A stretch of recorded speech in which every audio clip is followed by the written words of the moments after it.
Hi, welcome to North of 48. It's September the 22nd, and it was a cool day today, about 15 degrees Celsius. And we're going to be joined by Charity and Cameron. Let's bring them right on. Oh.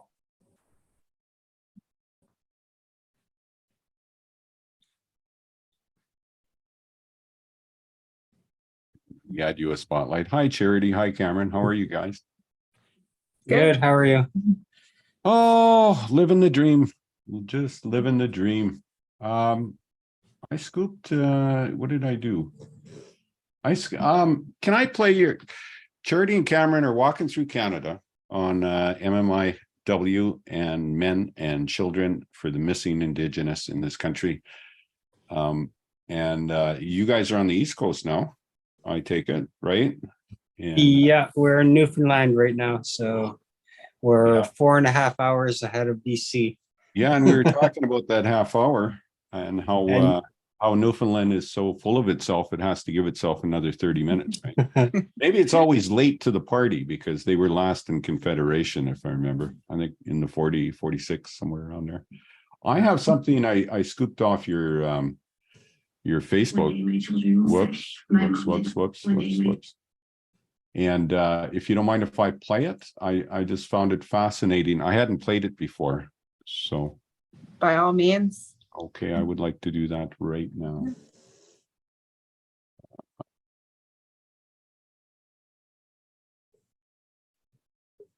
No, I'm not. Yes, I am. Just okay.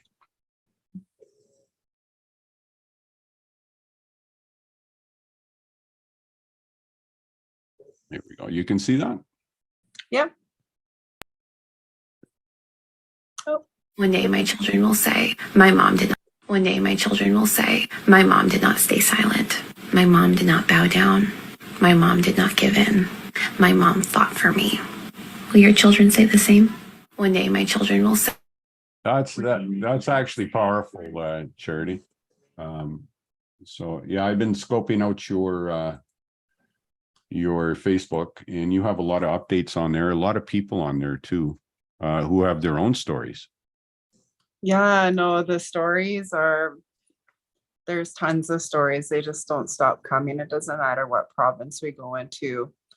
It's the stories are numerous for sure. They are. So you made it in to Newfoundland and you got through Quebec, and how are you finding the place? Newfoundland, this is our first day walking. We took a day of rest when we first got over. Right. And I love the landscape. I thought it was going to be really humid here. It's not so humid. It's nice and dry, crisp air. I really like that.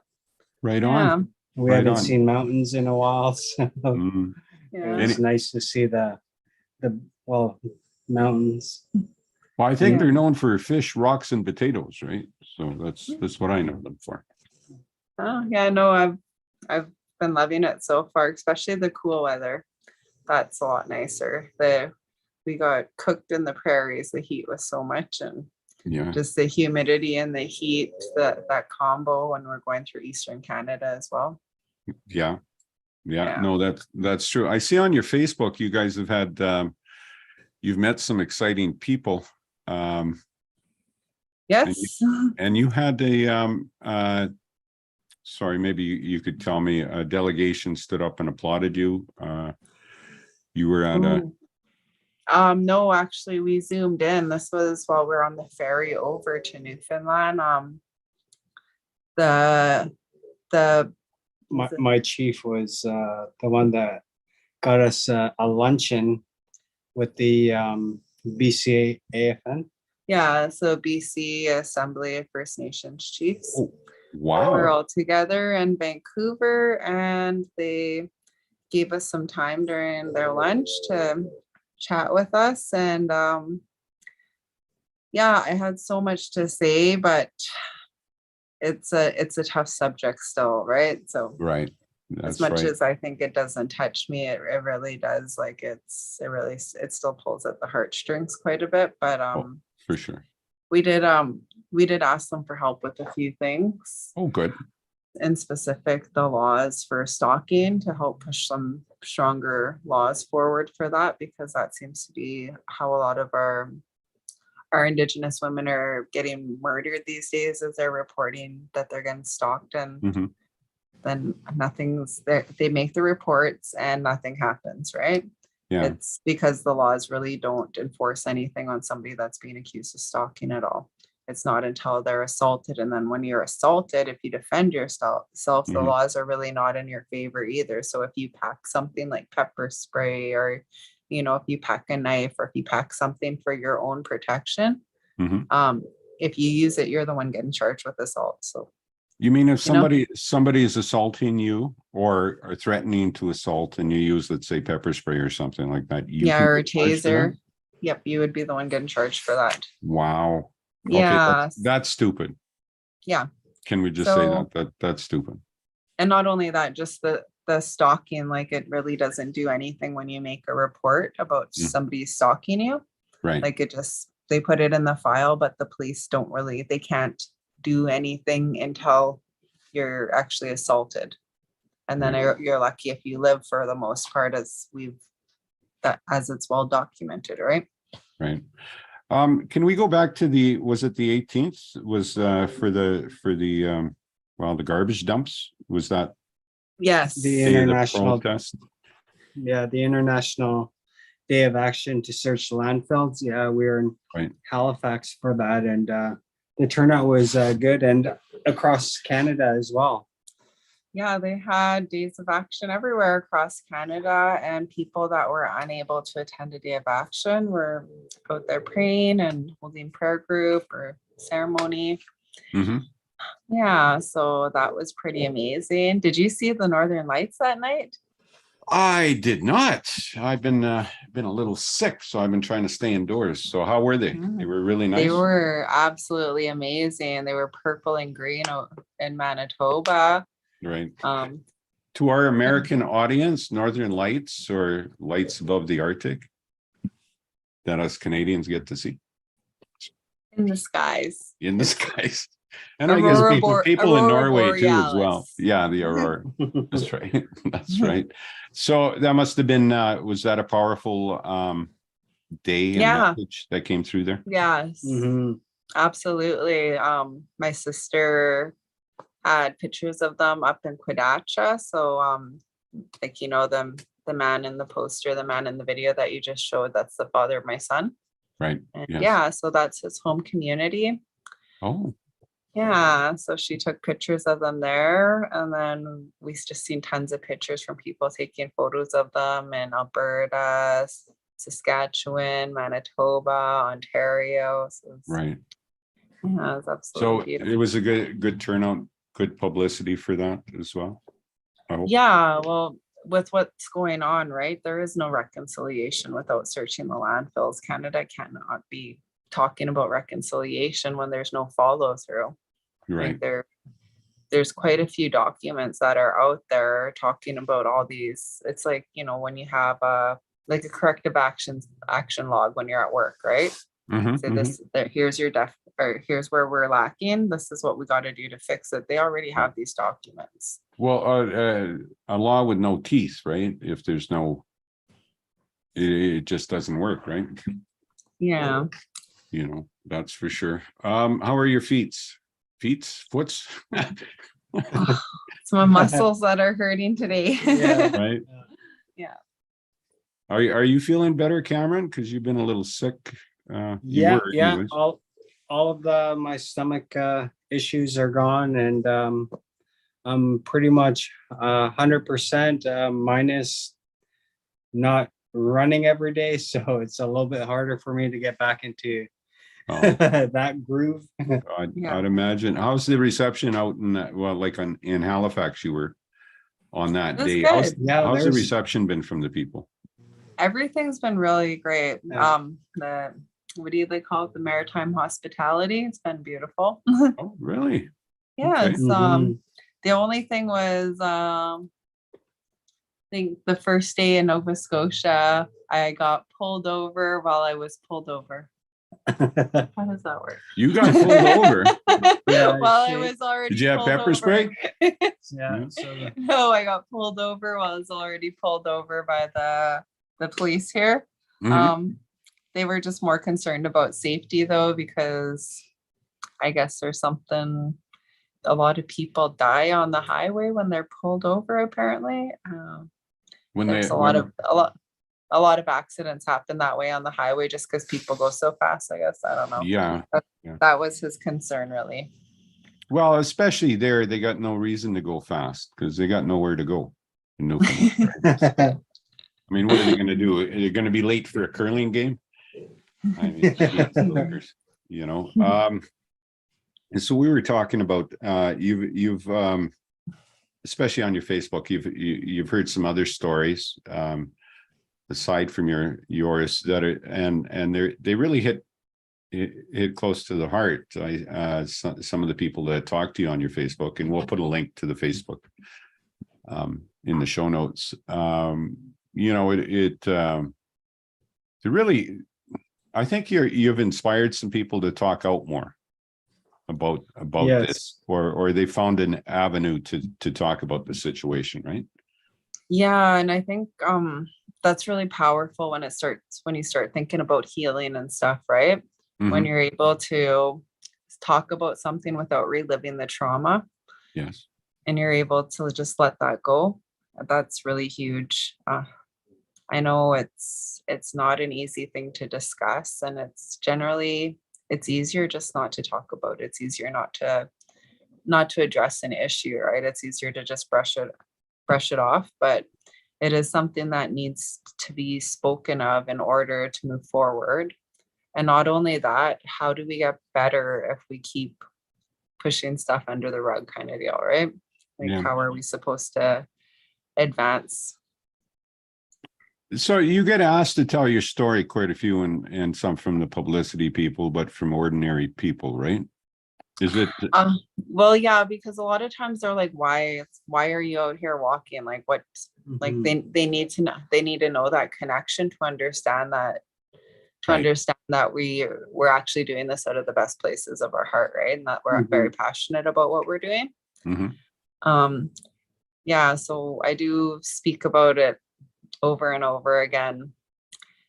And sometimes it's just like, it gets not frustrating. It just gets, it gets tough. So that's why, since we last spoke, I think we've added the Linktree, right? Or the AP10 interview, the one that you showed the clip Yes. of. Yeah. We added that right to the Linktree. Oh, So excellent.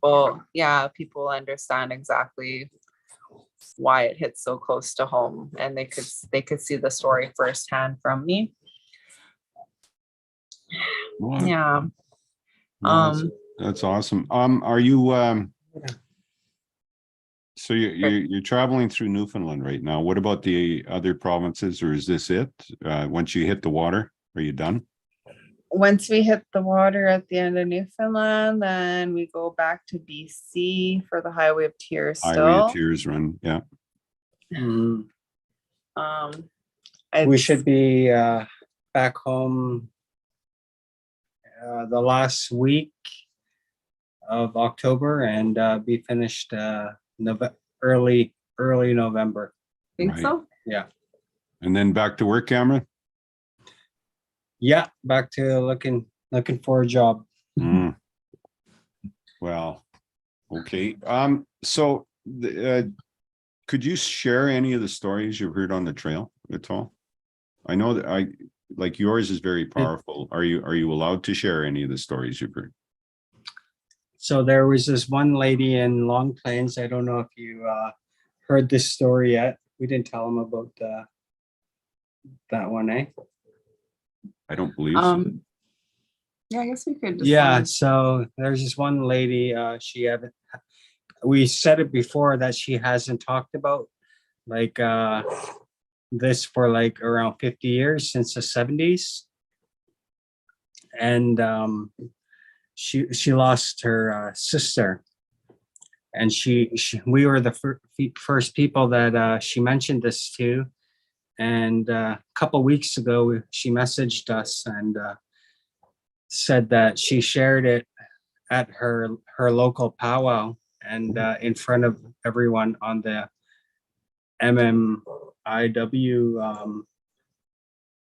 some Wow. sort of tribute. They were So- doing a red dress ceremony and she shared it. So, you know, this is an elderly lady and she wasn't comfortable sharing it before because she was scared that she would be targeted or her family would be targeted. Mhm. And I 100% relate to that. It does get scary. You never know if that's going to happen because it's a possibility.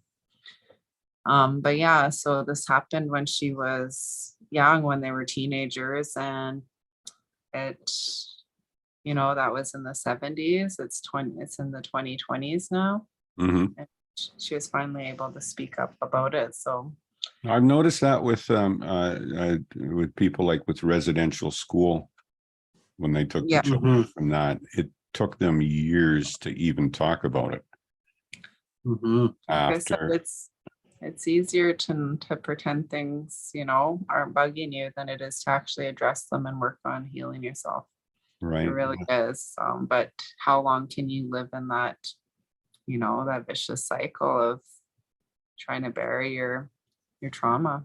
Or you'd be like a man and just eat your feelings. That's what we men do, right?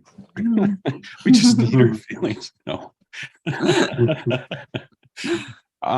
Yeah, no, so that's like, and for the reconciliation, and Harper's tried, Trudeau's tried, and stuff like that, we need some real action on this. And one of the actions is okay, let's open up these dumps, these recycling centers, well, and let's find these people.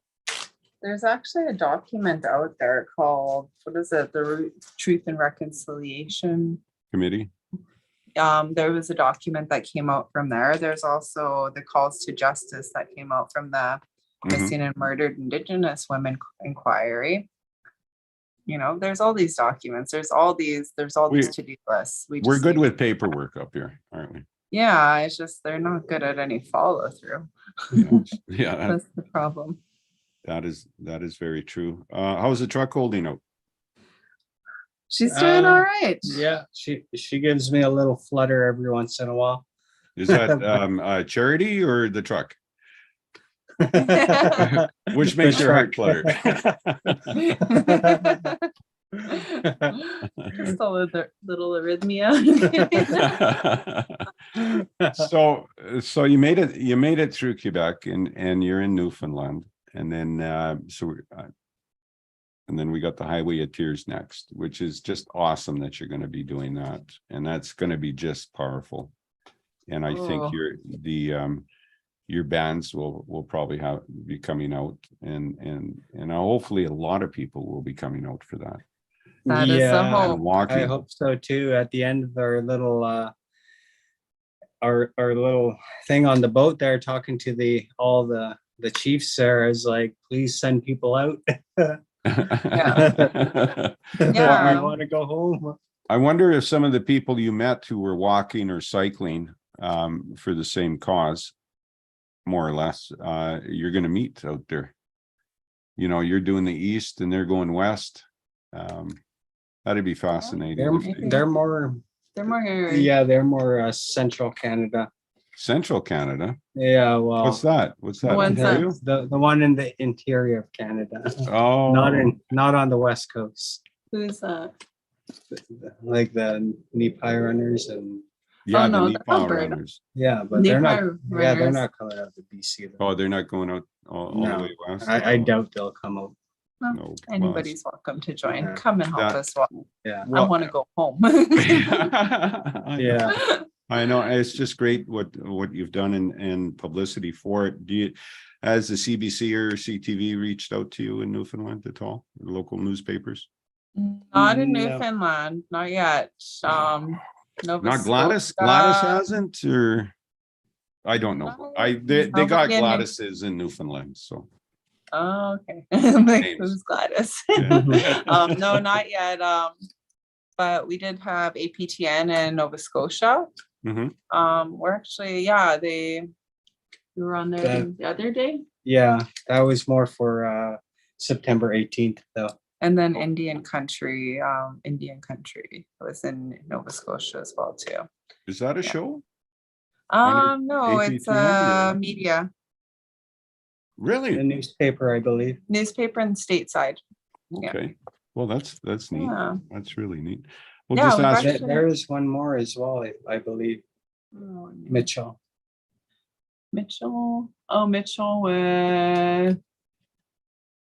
Yeah, one more in Yeah, Sydney. there in is one Sydney. more in Sydney. Yeah, because we actually got to we attended a memorial or a vigil for a young lady that was just murdered, and she was just murdered in Sydney.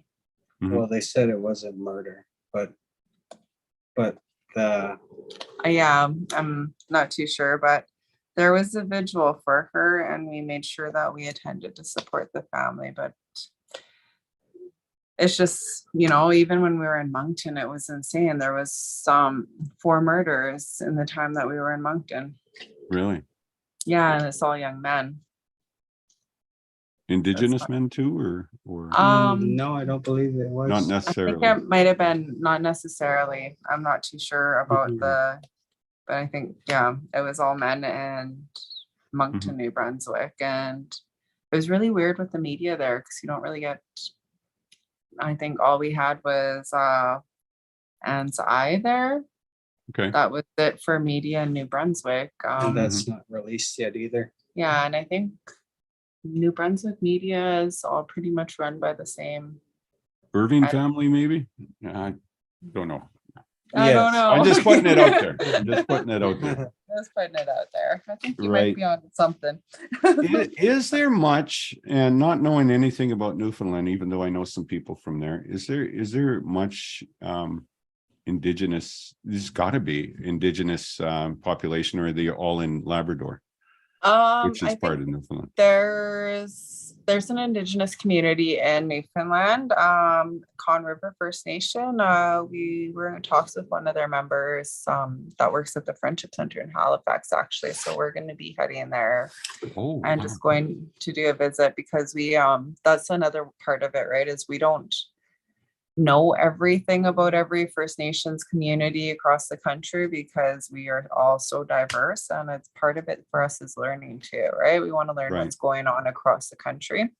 The education and awareness is not only for who we encounter as non-Indigenous people, it's for us. When we encounter Indigenous people, we want to learn what's going on. We want to learn about them, right?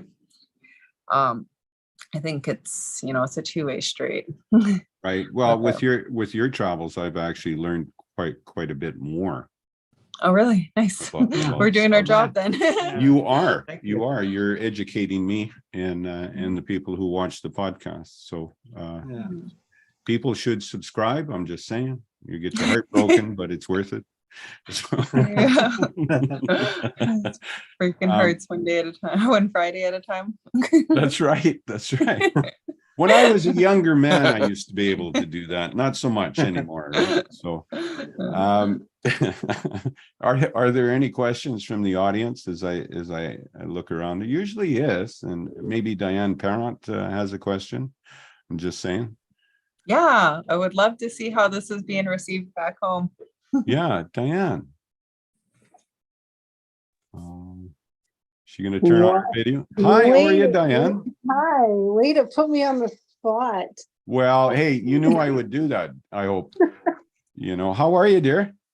I am doing great. You're looking I'm good. You're really looking good. lovely, healthy and stuff. I like to see that. Well, hopefully I'm I looking am. shy, but I'm looking pale, but it's the lighting in this room is it's not good. I couldn't do this on my deck today because it's too windy. So anyways, Diane, are you in Prince George or in Alberta? No, I'm in Takla, actually. I was Oh. late getting on because we had a power outage. It's pretty windy up here right now. Oh, it is, eh? Yeah. How is this being received back in Takla and other nations? Can you give us a sense? I know you're a proud aunt, Oh, of course I am. what these guys are doing. Well, Charity's always made me proud, so. But Oh, babe.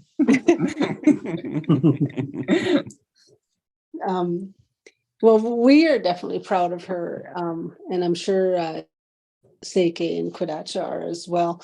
I unfortunately wasn't able to attend the rallies that were in Prince George. But she's bringing awareness. Like there's a lot of stuff out here that even we didn't know. So one of the other things that I find amazing that Charity and Cameron are doing is they're actually bringing the communities across Canada together, because we are learning about them as much as they are learning about us. And we know that we all have that common thread of our missing people. I think that's just wonderful. Yeah. And with me too. Plus, we have some people in the United States, right? So this issue of murdered Indigenous women, men, children is also It's common down there too. Yeah. That's right. And there was a Spanish one on your Facebook, Charity, about a woman in Texas who was being followed by some guys. And so I'm going to make sure your links in the description, and people should go and look at some of these stories. I mean, you have a collection of stories. I do. And we actually got to go on a Zoom conference when we were in Ganawagi. So that's right outside Montreal. So they were involved in Oka. So we got to sit with Longhouse Stewart and go on a Zoom conference where we spoke with people in Guatemala and Argentina. Yeah. So all along the Western Hemisphere.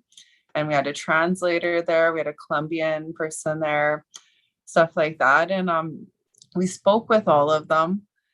And they said the exact same thing that we're hearing, as we cross the country is going on down there. And it's so there's organ harvesting, human trafficking, targeting of indigenous peoples, as well as just ritualistic sacrifice has been one that comes up consistently too.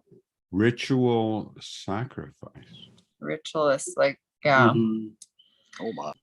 Yeah, it's Can you elaborate a little bit on that, or no?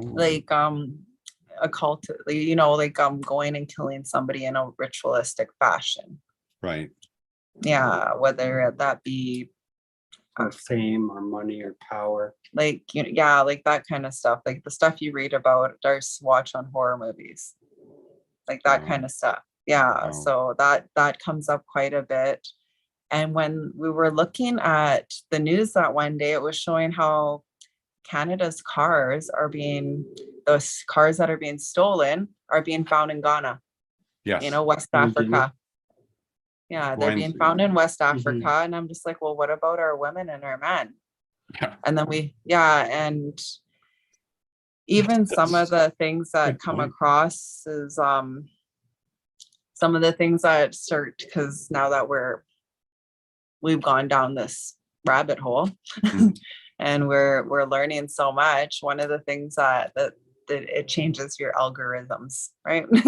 So some of the things that come across is people that go out there and they'll actually put themselves in danger by posting like, this is who we're being told to target, right? So there's a lot of things going on out there, and I think the lack of police investigation is really not helping us in any way. One of the documents that we've got shared with us was how to create our own task force in our community. That was one of the main documents that got shared with us was, this is what you need when somebody goes missing. These are, and the fact of the matter is that document was created out of need. They had called the RCMP to help them, but they were not they weren't doing anything adequate enough, right? So this young woman took it upon herself to create this document, to create a search party, to create procedures, and went out and searched for her brother until she found her brother. She found her brother? They found his body, yes. His body. Yeah. Is this information like, how does it get shared between bands and stuff? Does it, does at the Chiefs Council at all? Do they? When we go share and it? make these connections, or if they go ahead and they share it with the organizations like NWAC and stuff like that. Mhm. She shared it with us specifically, and then we sent it along to our home community so that way they could distribute it or work on it and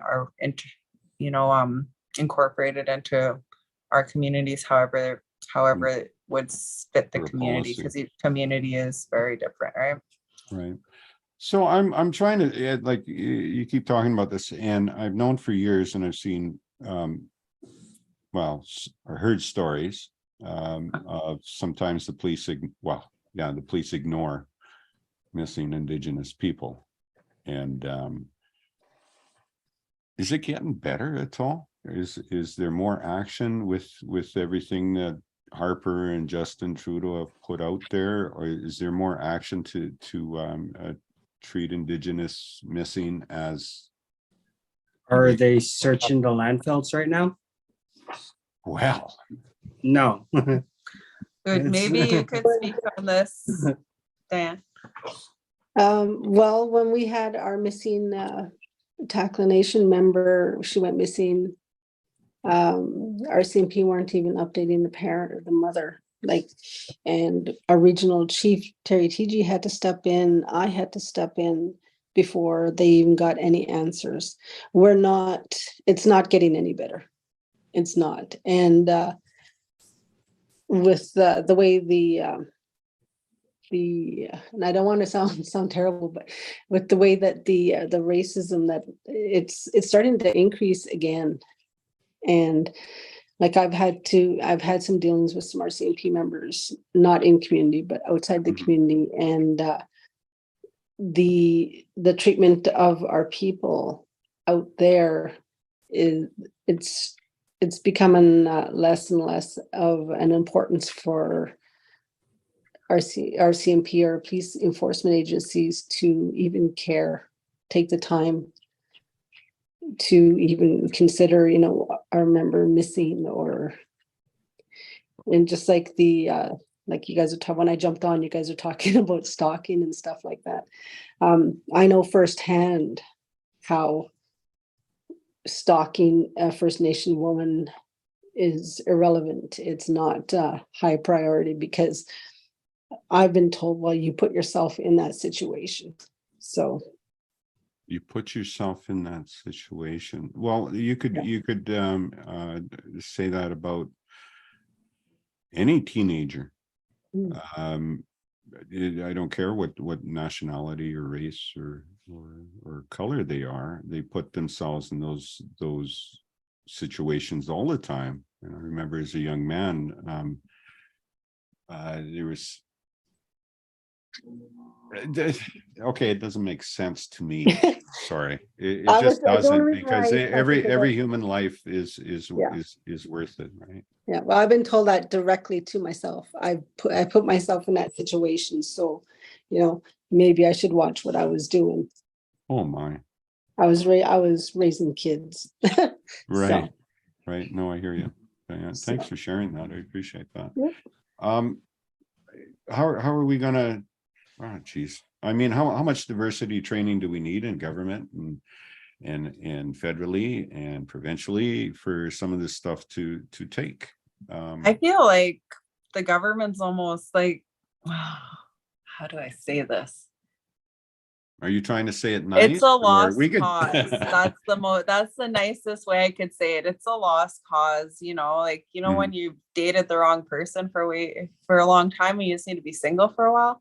Can we just us collectively as a nation just be single? Thanks for your attention, but I need some time alone. Yeah, so can we figure this out first? We'll sort ourselves out first while you guys just do what you've been doing, which is nothing for the situation. And it's not me, it's you. Sorry, go ahead, Diane. One of the things the government is famous for is putting oppressing us and stopping us from talking. We've seen it happen with Jody Wilson-Raybould, Justice Minister. They silenced her. They most certainly did, didn't they? at any point, like, I think if we're going to get any real change, Mhm.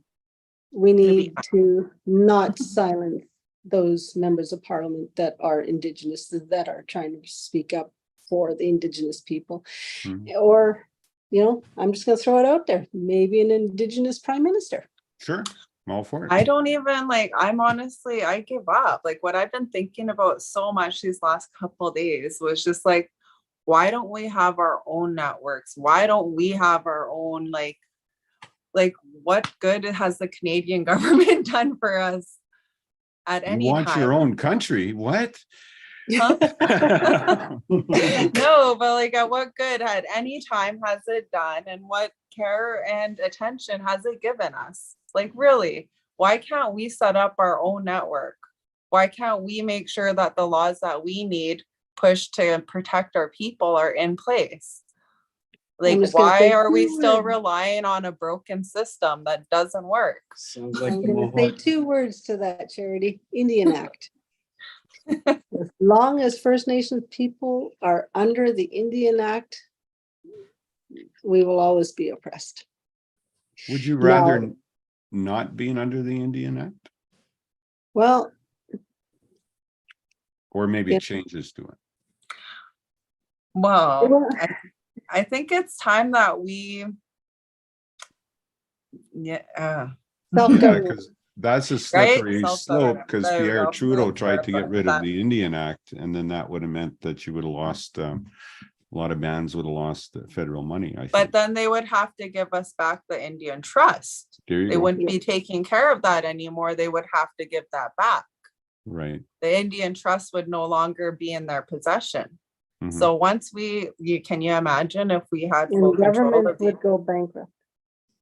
Yeah. the government would completely go bankrupt because the federal money is not theirs, it's ours, it's the Indian trust. Right. And What- are you aware of it? a little bit, yeah. Yeah, so there's that, and then there's also all the unceded land. True. I just want a small little parcel. That's all, guys.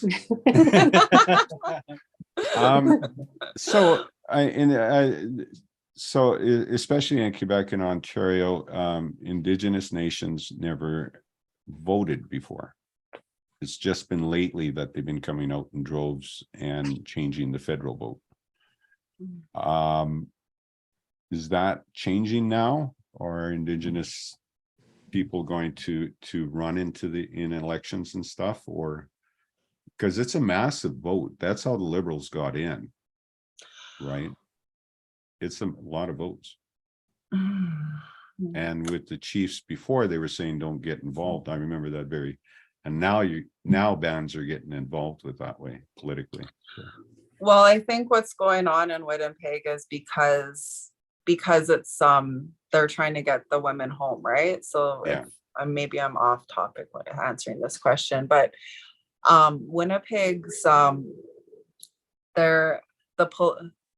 the landfills has completely become a tool for the politicians to use to get into office, and that's what it's being used for right now, and that's disgusting. It's absolutely disgusting that they're using our dead women Mhm. to get a foot into the office. Like that's They're exactly what happened.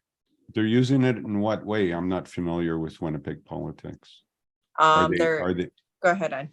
are they saying they're going to do something about it if you vote for us? Is that what they're saying? Go ahead. You look Yeah, like you you're tell ready. me. Yep. Well, Oh, anybody, sure. if you look at the way the politics are, basically an Indigenous issue will be the flavor of the day for the elections.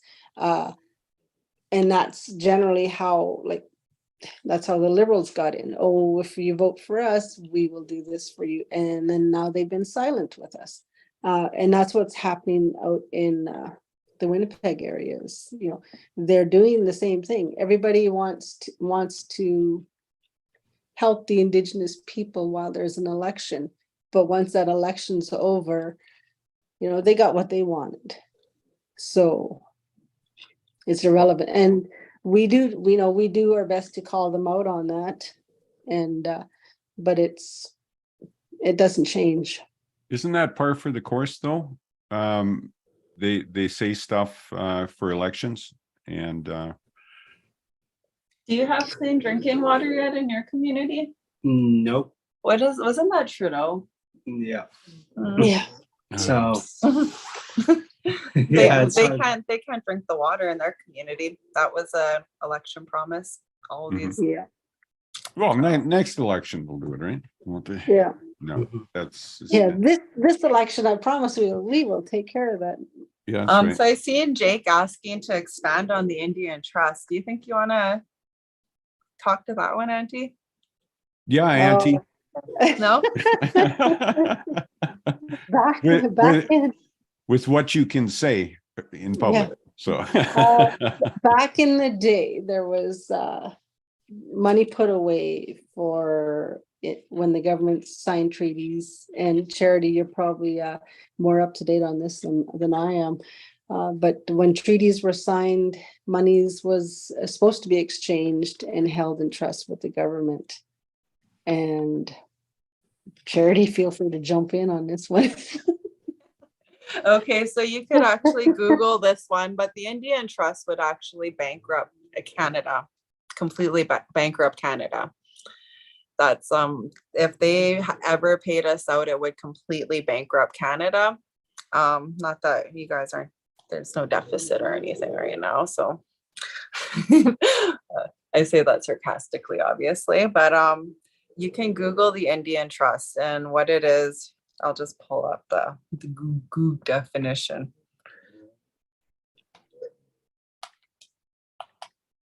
Oh, I didn't even think about Googling it. yeah. We weren't allowed cell phones in high school. Yeah. Charity, so So maybe I should have Googled it. I apologize. yeah, there. So you're saying all taxes and revenues are deposited.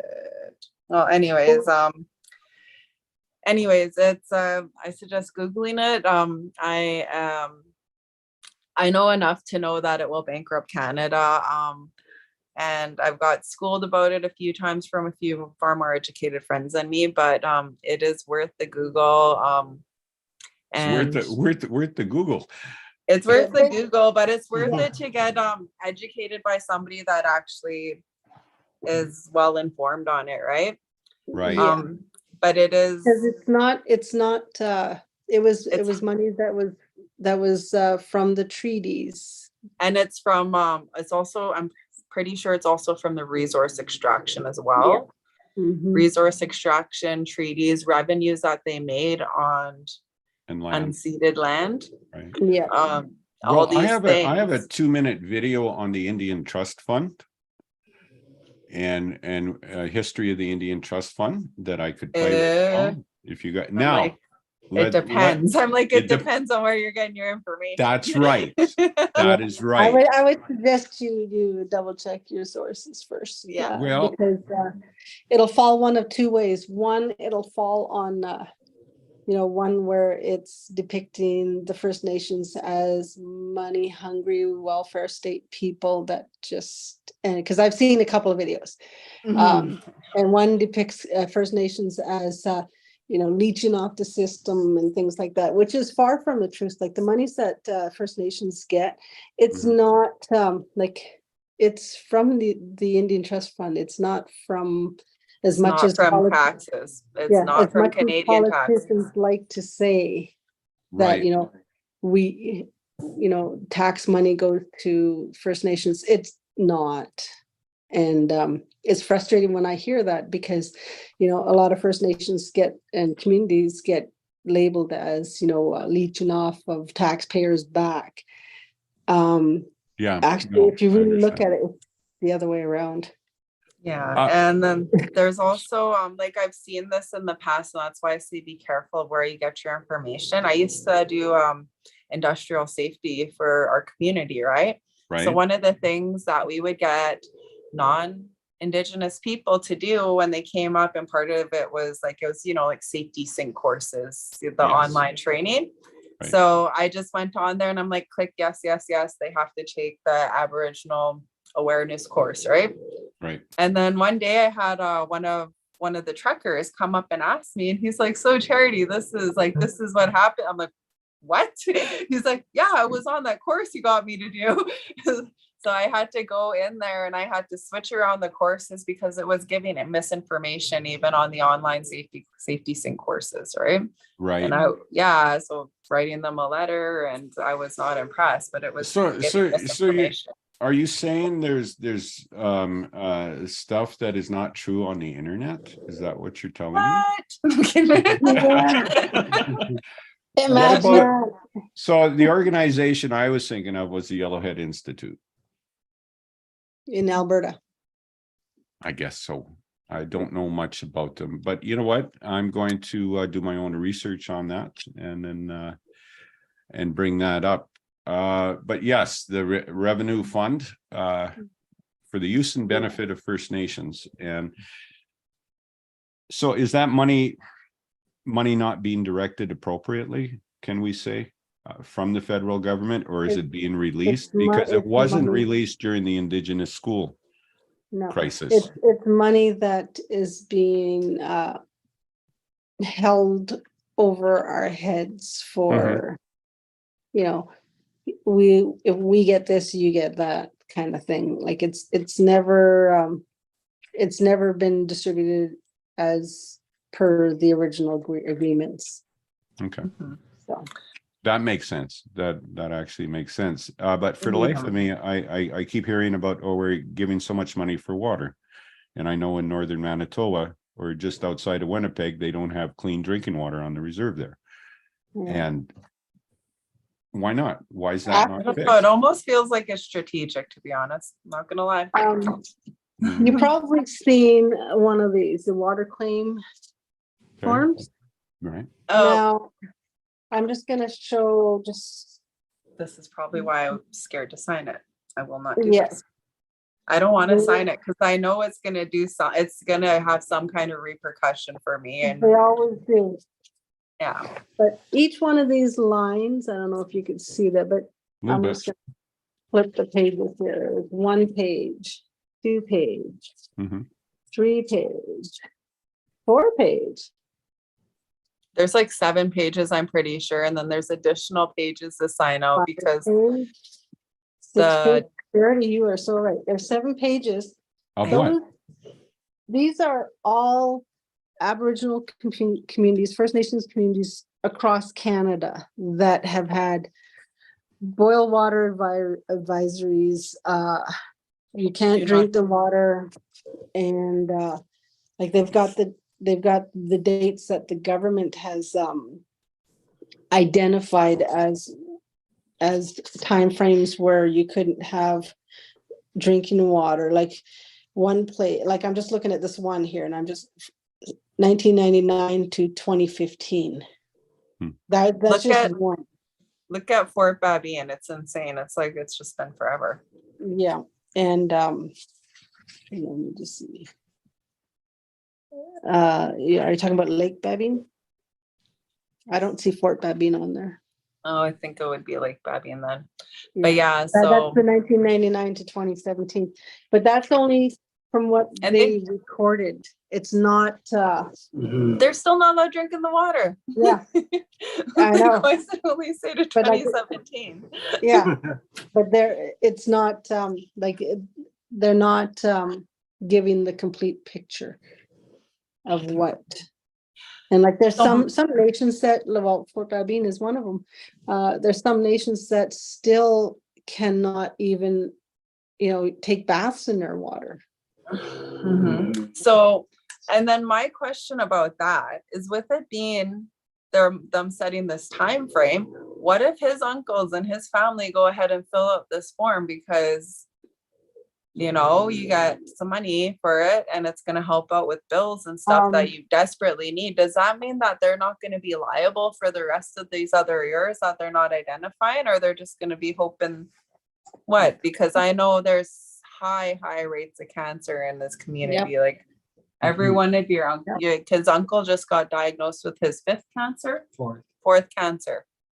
Yeah, well, if you look at the dates on there, like they have the end dates on there, and you know, between this time and this time. But what they don't say is if you're, you know, drinking the water or whatever during the times that they're not identifying, does that exclude you from any liability? That's what you're saying there, Charity, and that is correct. So are Yeah, they trying to give you money to I be would- quiet? Is I that- would, Pretty yes, much, that's and it's not Right. even like it's I like had it out 1,500. not even, well, it's $2,000 up to $2,000 for if you had to boil your water, up to $2,000 if you were unable to drink your water, up to $2,000 if you were not able to use your water. And then what if and then you get to go with a doctor too and be like, oh, by the way, I now have IBS, I have Crohn's, I have cancer, I have depression, I'm infertile. And these are things that are very common in our communities, very common, like IBS, infertility, depression. There's all these things that are caused by bad drinking water. I don't know. I do not trust signing that document. I know a lot of people have been like, have you signed your water settlement document? I'm like, no. The thing with that is the only the drawback with that is that First Nations have they send in their band list. I don't know if you guys are aware of that, but the communities, the band offices send in. They've probably already done it. I know TACLA's already done it, has sent in the band list with all the band members that lived on reserve during whatever time. They've already done that, so. You could buy a lot of bottled water with $2,000. He means Jake, she means like our community list. They call them bands. Yes. They're legal entities called Yeah. bands. We've been enfranchised. Yeah, So we that all we belong could- to a band. We're segregated to whatever band we're associated with. They made Okay, little so I companies. seen this Yeah. this really great video the other day that I thought was insane. Because remember how we were having that problem with those Alberta plates in our community areas, It harassing hasn't, women? that's still a problem. Oh, it's still a problem. Yeah. Okay, so I I wouldn't seen feel a- dumb. I seen a comment there. It says, I feel dumb now. Don't feel dumb. There's no such thing as a stupid question because everything is an education moment. yes. So tell us about the So- Alberta plate business. What's that about? Okay. Okay. Is it a long had- story? Short story? Go ahead. I feel like we we have- need some vigilante justice. I'm just gonna Yeah. say that right now. we have between Takla and Fort St. James, there's a 3-hour drive with no communication, no cell, no, all you have is your two-way radio in your vehicle. You know, it is a long drive. It's a 3-hour drive. People tend to stop in certain areas, you know, there's a provincial park almost halfway between that has, you know, the outhouses and things where people can stop. Right. And then there's the connector to change over different roads to the community because there's 2 Forest Service roads that you have to go through to get to Takla. We've had a white vehicle with an extra light bar on the vehicle, which is blinding. And I've got my theory on the blinding light bulb. But whoever is driving that vehicle, it's got Alberta plates. Certain vehicles we call our kilometers, so it's not hard to identify. Oh, there's a female driver, Right? And this person has been blinding those vehicles, parking in the middle of the road, blinding putting the light bar on, and with the light bar, it was so bright you can Right. see into the other vehicle. I hate those not that guys. person. Yeah. Yeah, not that person's vehicle, but your vehicle. So, you know, but some female drivers have been approached, and you know, it's a scary situation out in the middle of nowhere. And some female drivers, you know, he's stopped in the middle of the road, and they've literally almost had to go into the ditch to get around him or her. I'm assuming it's him, because one of our band members was calling, and he was the person that was on the road in the white truck was talking to her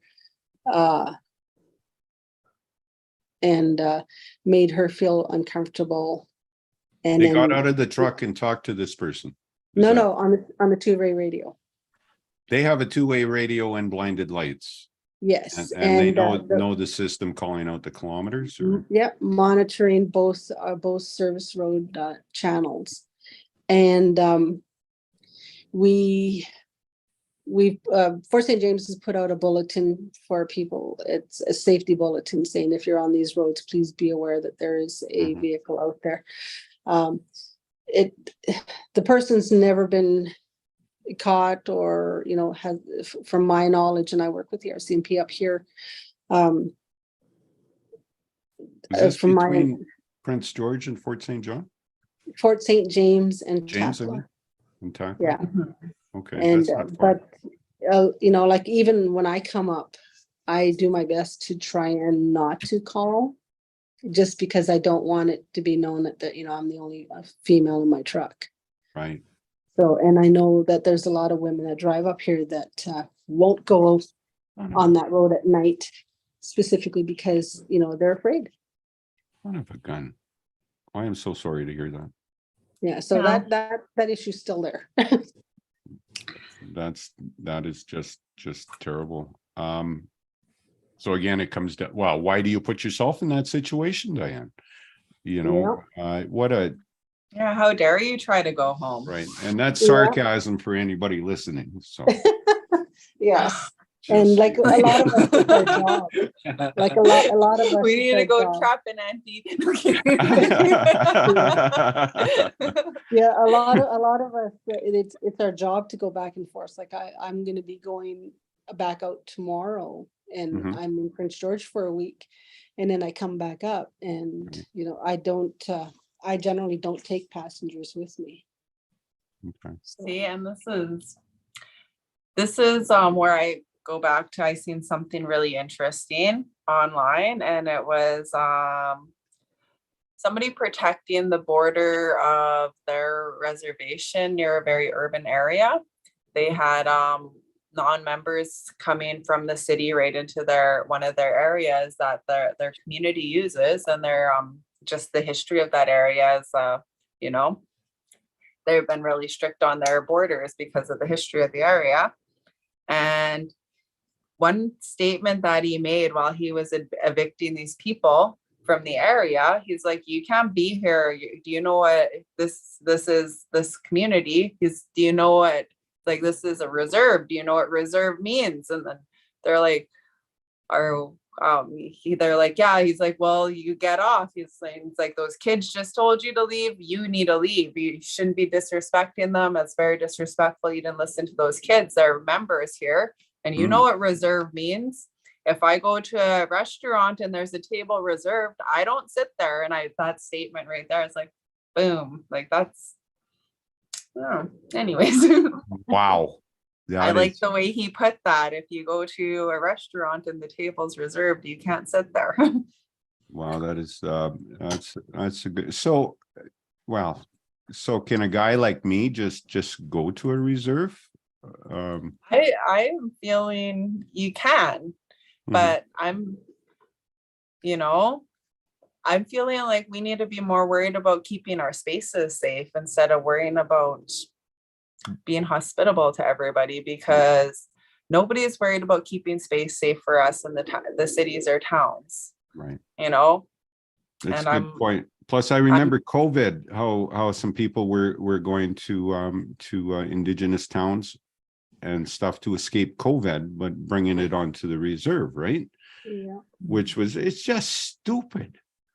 And Yeah, so I think I would be more concerned about, like, it does seem a little extreme, but it's not. If you really Mhm. think about it, it's not at all. It's Right. And a you couple of know? reserves did lock themselves down, which was the proper thing to do during COVID. Yeah, like Aren't on you this glad trip- COVID's gone too, by the way? I'm just saying. Yeah. I Oh, hear I'm you. being Yeah, it's sarcastic again. Sorry for. But Yeah, like I feel like it's after crossing the country and seeing everywhere have the exact same issue and seeing absolutely nothing done about it, Mhm. I feel like we need to enforce that more. I feel like he was right in saying that, and I feel like that needs to be enforced more, and that we need to be able to, patrol our areas a bit better and stuff like that, because nobody's going to be taking care of us, and they don't, like, they prove time and time again that they do not care for our well-being.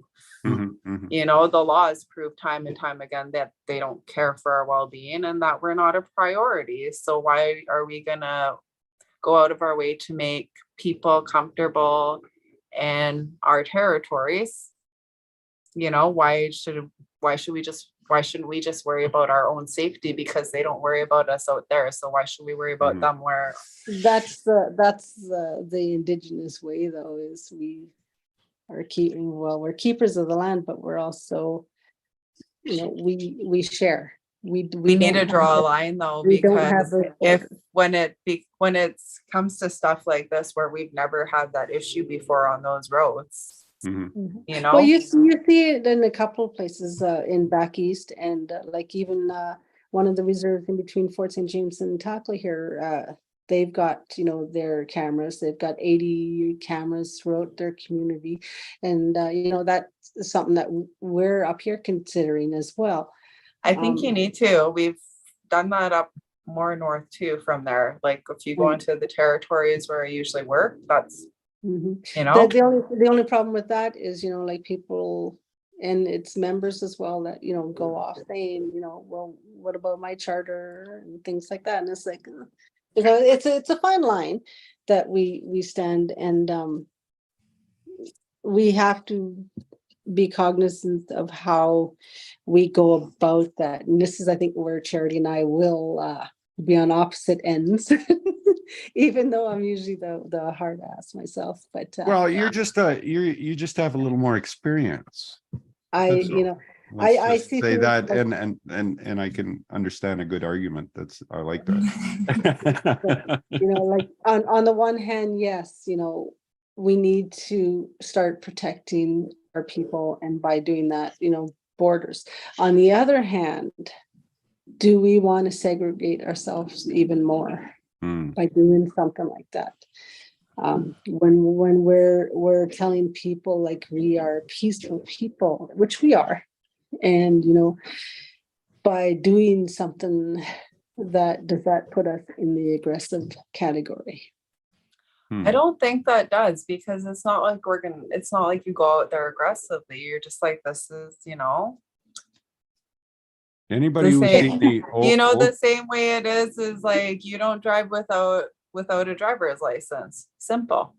right. Anybody who's seen the As simple as that. Use your status card. Yeah, I was going to say the Oka Oka crisis. confrontation. Anybody who's seen the documentary on that, and what I was struck by with that was the Indigenous people were trying not to have a fight, but wanted to stand up for their rights as peacefully as possible. And well, the Oka was a perfect example of Mhm. push us to our limits, yes, and this is what's going to happen. I agree, Diane. There's a question from Rodrigo. Rodrigo, would you like to say something that is relevant to this discussion? I'm just going to paraphrase that. I was wondering if you can talk about, does the NDP have a different degree of commitment to your cause than the Trudeau people? Thank you. Well, that's So politics. He's talking about So NDP has canoe, and Canoe? canoe is pretty famous for have you ever watched the 8th Fire on CBC? I have not. Okay, CBC 8th Fire Canoe is pretty famous for in his younger years being an Indigenous journalist, bringing Indigenous issues to the forefront and talking about them. Like giving the actual history, not the watered down stuff that you see in social studies, for instance. Is he an Indigenous member of Parliament or? To my to my understanding, he's Cree, and I think his mom's not Cree. I think one of the press conferences I've seen, don't quote me on it, I don't know him, we ain't homies. But he's involved with the NDP, right? Yes. Yeah, but I'm pretty sure like one of his parents is not non-native, right? Right. I'm not too sure though. Don't quote me. Politics in this country is a little weird anyways.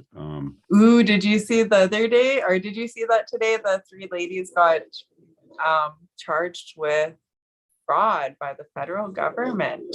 Yes. Actually, I was going to bring that up, but perhaps I shall now. I actually had them. This is one thing that we were not exposed to until we came east, was the Pretendians. Pretendians, yeah. That's right. Oh my God, where did it go? But 2 girls who got Indigenous scholarships, and the mother. Yeah, and their mother, yeah. And they had like, they were quite the athletes in high scholastic. Well, they got bursaries, they got scholarships, and by saying they were Indigenous is part of it, and they got charged, which is good. It goes along with when people try to say they're Indigenous and they try to do crafts and start selling that way. It's a federal offense to sell things that aren't their culture. Is it? I don't know. Is it quite a federal? It is. Oh. Couldn't you give them an honorary membership and they're good? They're golden then, right? In Newfoundland, you can. Newfoundland.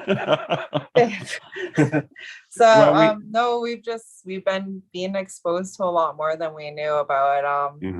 Like we've met people where like they're, one of the main things that they do is like call out people that are doing things along those lines where they're accessing funds that are taken away from Indigenous populations. Yes. And unfortunately, I could see both sides of this. Like, unfortunately, like, for some people it must be hard up, like not in a bad way, like a hard pressed situation, because they want to be proud of their Indigenous ancestry, but there's still that fine line. Like, it's for somebody that has grown up, like even Auntie, you could attest to this because, half breed, so you didn't really get accepted into community, but neither did you get accepted into, you just call her a half breed? My God. But Okay. no, but because my mom and my aunties are a lot fairer than I am, right? Yes. So it was tougher. And even for me, going back to community, because I went to school in town, I would get that reverse racism as well for being, I just still get it. for talking a certain way, and for and not growing up fully in community, right? And even though like my dad's Native, so darker than my mom and them, right? But so I could understand both sides of the story, where some of these people really want to be proud of their ancestry, but they didn't have to go through what my aunt and them had to go through. They didn't have to go through what my dad and them went through. They got to go white passing their whole life, and they didn't have to do anything, but they just want to jump on board now. Like they probably knew about this ancestry when they were teenagers, but they would never admit it, and they were always just went with the white passing, right? And now that they get benefits, now they want to be Indian. Like that's where I have a hard time with it. Like you can't, we actually had to suffer. Like we still do today. Well, here's a picture of them. None of it RCMP charged the Gill sisters and mother for claiming Inuit status. Amara and Nadia Gill have been charged with fraud, along with the woman who says she is their adopted mother. And well, I'm glad that they got charged. I am too. That's taking tons and tons of money away from, Yes. you know, two people from that region that could have had it, you know. It's not easy to, it's not getting those the funding to begin with is a very, very competitive within every nation. It's very competitive to get that funding to be able to go for the extra, that academia and get exposed to that. Not only, Yes. it's really frustrating to see that, like, obviously they went all the way, they had every advantage. They grew up in town. They didn't grow up in a tiny little community and had to have a complete culture shock when they moved away from the small communities that we grew up in. Right. Like, it's a lot harder for Indigenous people to be able to put themselves out there, because, you know, you leave absolutely everything, you know.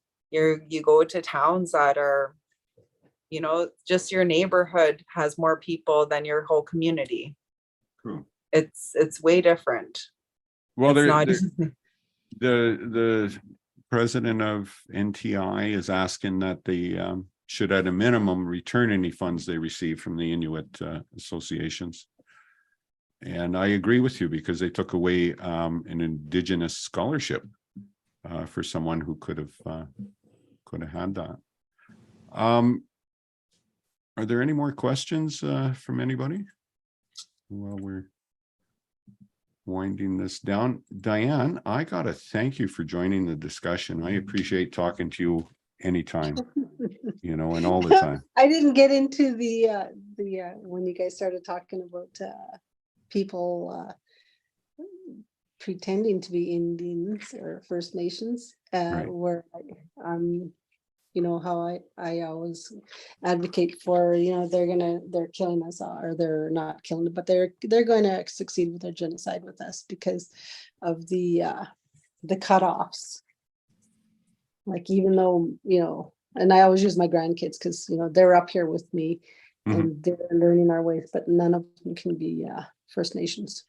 Right, which is sad. Unless something changes, but right. You know, and so eventually we will all be assimilated like we planned in the beginning.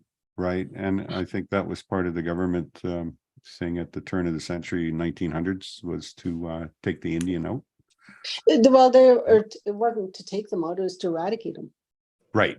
Right. That's and the word they used, was to eradicate the Indian. To eradicate the Indian, and let's not have that happen. Actually, I'm just I'm ashamed at the way the government and police and stuff treat Indigenous people. And well, I'm looking at ways to rectify that, because you know, we could say, you know, like, if you were like what's the word I'm looking for? Ukrainian. yeah, Ukrainian. Yeah, that goes. you're honorary Ukrainian too, because you came out of Beverly. So yeah, it doesn't matter, you know, how far off you are, and you will always be. yes, you know, same as a Jewish person, right? yeah, yeah. But Okay. First Nations, God help you if you're First Nations, because Right. if you don't have that status card or that Métis card, you are not First Nations according to the government. And Sorry, the other Charity, go thing ahead. is, like, as soon as, because before I came over here, I totally was, that's where I was. I'm like, well, why are they trying to decrease their membership over here? Like, that's not going to help nobody. I remember saying exactly that when we were in Botswana. I'm like, how does that help anybody? Like, the blood quantum, right? Right. It's like, how does that help anybody? Because we don't have blood quantum, but we do, right? Am I right? Auntie? Yeah. Yeah. So Because at one time, because that's what I was thinking. I'm like, how does that help anybody? Like, we want to keep our people strong.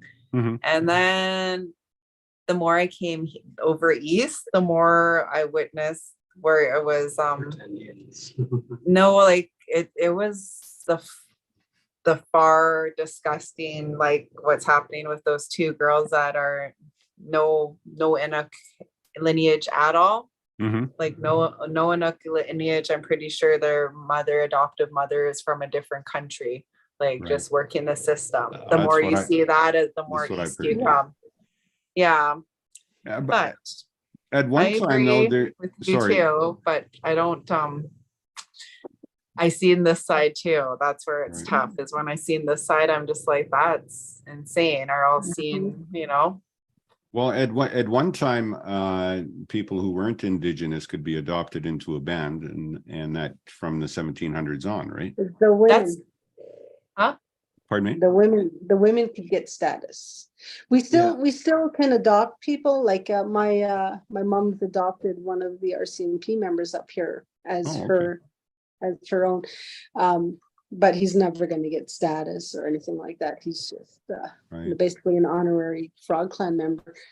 But for back in the day, if a Caucasian woman was to marry a First Nation man, she would get status. Mhm. She I would be- remember there, And reverse the other way. no, it wouldn't be the other way if it, Yeah, no, they'd lose it. no. If it wa- Oh yeah. if the a white opposite. if a First Nation woman married a non-native, they would lose their status. Yeah. Yes, that is correct. But you know, I like how we're all choosing our words here. So, But yeah, anyways, I was yeah. It's a tough one. It really is. Because when you go on the West Coast, I see what you're talking about. Mhm. And that's how I think. And then when I came over here, I'm like, this ain't right. Like the way that it's being abused. Like like I said, like, well, I'm sure You it's being know? abused everywhere, and just Right. not everybody's been caught yet. So I know here during the Indigenous games, the hockey tournaments in my area of town, all of a sudden these blonde and blue-eyed hockey players would all of a sudden have Indigenous lineage, you know, so they could play in the games. So that's kind of the same thing. I don't know if they had to prove it or not, but they said they did. So Yeah. I'm there's just a lot saying. of blonde and blue-eyed Indians in Quebec Yes. and over here. Yes. Yeah. Okay, I was going to say something sarcastic, but I won't. Thank you so much for this discussion. This has been wonderful. And Diane, thank you for participating. I appreciate it very much. And we have to get Yes, together it's been a soon, while. dear. Yes, it's been a while. Yeah. And Charity and Cameron, good luck, and I look forward to you guys reaching the end and coming back through the Highway of Tears. I'd like to get down there too if I can. I was gonna say, Walter, Sure. you should come out for that.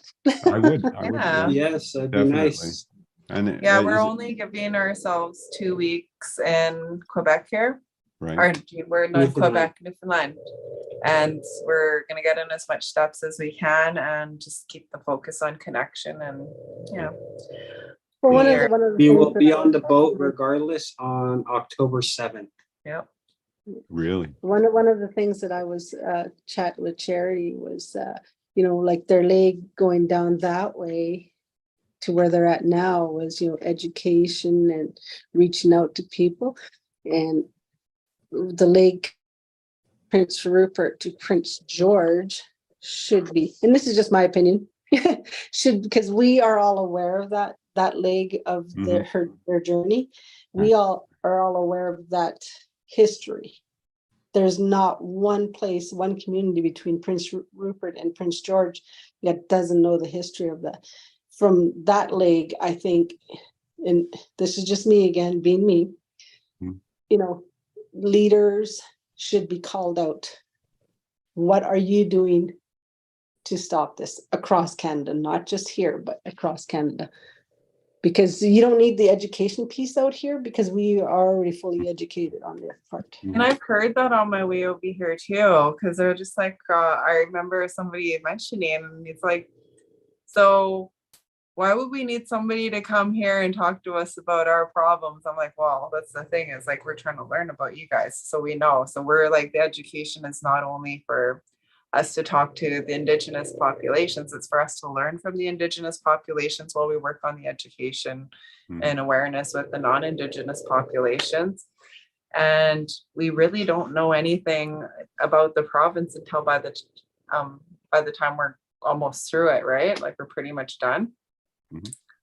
So we're never going to be done learning. No, But- no, I can see that. And thank you for teaching. But I can me tell to- you that Charity and Cameron have done a hell of a lot to teach, us West Coasters about the First Nations communities all across Canada. This is true. And some in the northern US too.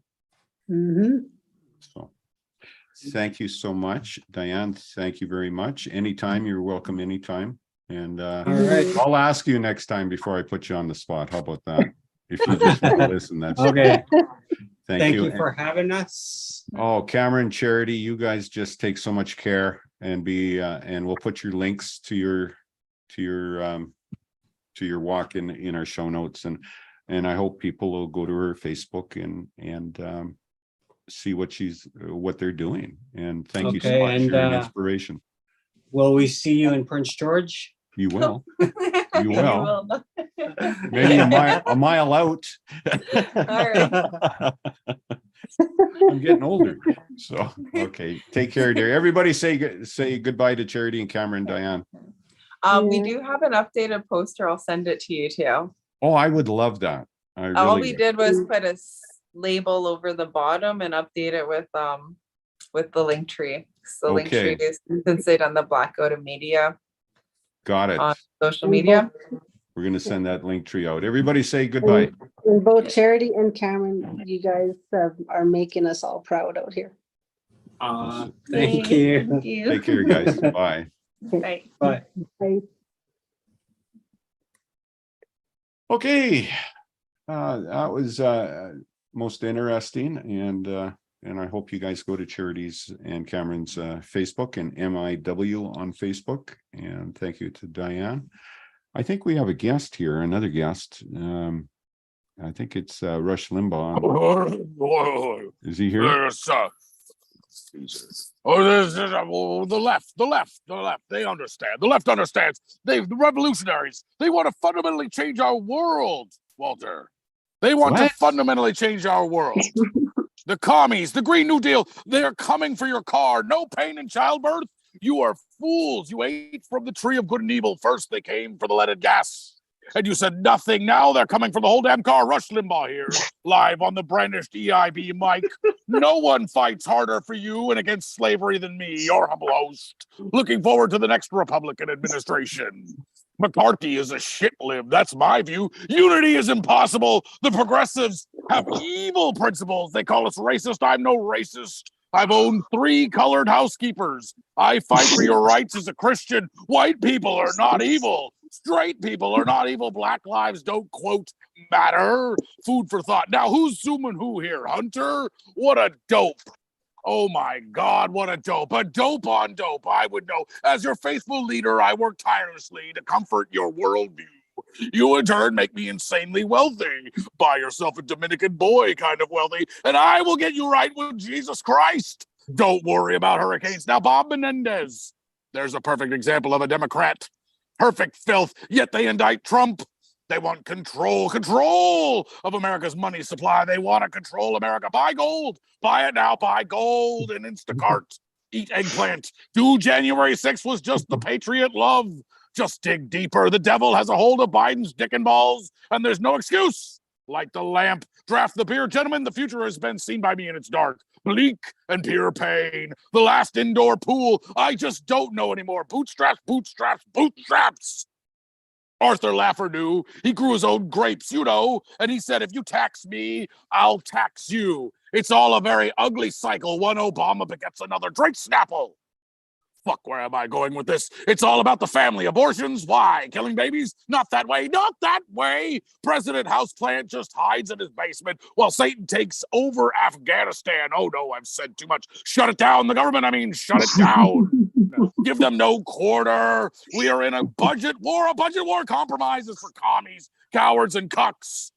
Forget firing the UAW strikers. Kill them. Show that teachers union we mean business. Back to Bob Cash me outside Menendez. This senior Democrat is suffering from the same out-of-control prosecutorial office in the federal jurisdiction of New York City. Proof justice can never be trusted. Rigged elections, stolen elections, impeachments, bribes, gold bars, the price of doing business. More bipartisanship. It's not the real hope for America. Who's blowing who? Not me. The real EIB, second to none. I'm President Houseplant. What the hell? And who's a cuck? Who are you saying? Was a cuck there, Rush? Compromise is for commies, cowards, and cucks, Walter. Okay. Well, you make me feel dirty. I have to say that. You did. I have to go take a shower after listening. I have to tell you, it hasn't been a pleasure, but I will say, look for my insights again next week, only here on North of 48. Thank you, Rush. Take care. All right. So now we got a discussion. I hope this is good. What is your favorite Halloween movie? And why do you think it's your favorite holiday movie? And so let me go do this. I'm going to put you guys all in the seats. There we go. How's that? All right. Ooh, sweet. Okay. Forrest, you had a movie favorite, right? Would you like to tell us? Yeah. I mean, I got a few Halloween, like a few movies I love to watch like every Halloween. Mm-hmm. I don't know if I can really say any of them are my favorite. I guess actually, this might be recency bias, but like Cobweb. I think it came out in I think it came out in it came out in July, which weird time for a explicitly Halloween themed movie to come out, but July of 2023. July of 2023. It's like I mean, this isn't much of a spoiler because it's in all the trailers, but you quickly realize that it's like it's like a person in the wall kind of movie, which kind of boring, but then it like I don't know, it uses all the person in the wall tropes really well, and then it turns into a Sam Raimi movie in the second half. It's great, but it's like a fairy tale from like the point of view of like the kid. So it's like things like, oh, go on. Let me play the trailer then. Oh, go on.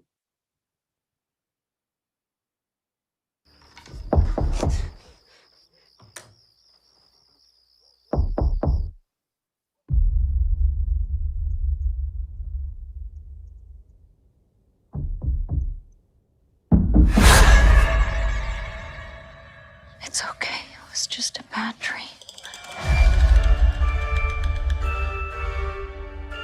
I heard it again. No more nightmares tonight. Okay, champ? Daddy! This is getting ridiculous. This is an old house. There's bound to be bumps in the night. Peter drew this? Yes. Is he all right? Peter has an overactive imagination. From the producer of It, that's the least descriptive thing that anybody could say. I wish I had someone I could talk to about the things that were happening in my house.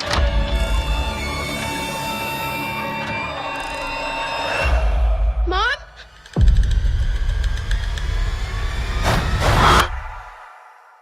Mom?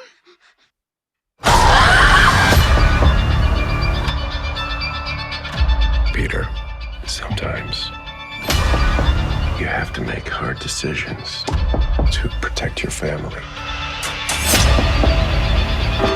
What What is that? The banging.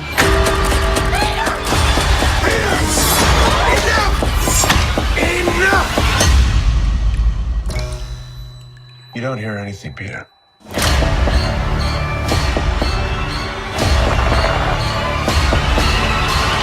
You have a beautiful imagination. It's going to get you into trouble one day.